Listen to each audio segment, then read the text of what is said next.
The Ichimoku Cloud is one of the most data-rich indicators on the TradingView platform. But when you first add it to your chart, it looks like a complete tangled mess. Here's how to clean it up and make it look readable.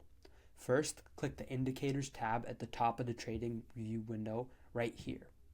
Simply type Ichimoku Cloud and then click on it.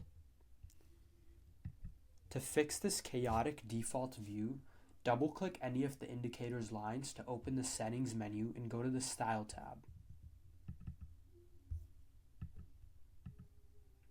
Now, if you want to use the main Cloud feature, which projects dynamic support and resistance forward into the future, simply uncheck the boxes for the conversion line, baseline, and the lagging span. Hit OK, and now the chart instantly transforms from a cluttered mess into a clean, easy to read visual. Now, double-click it one more time and go to the Inputs tab.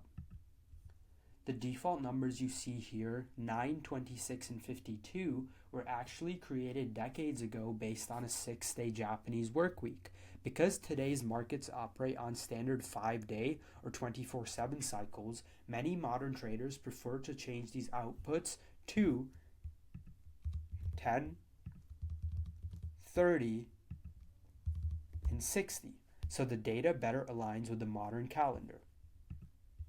Have a great day, guys.